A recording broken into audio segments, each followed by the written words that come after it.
Наша работа заключается ремонт судов, модернизация, строительство и эксплуатация флота Ленского объединенного речного пароходства. Мы находимся на судоподъемном устройстве, так называется СЛИП. Сюда мы поднимаем на ремонт и модернизацию до 22 единиц флота и проводим корпусные, ремонт винтов, валов, меняем корпуса, в общем, производим все работы, которые в подводной части судов.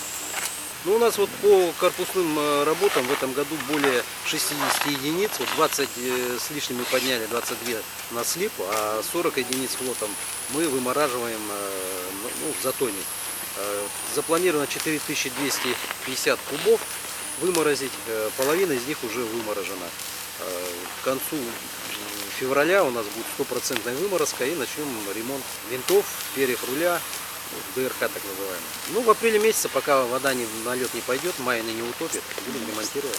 У нас по плану конец марта, середина апреля все заканчиваем. Готовим 138 судов у нас по графику сдать в этом году.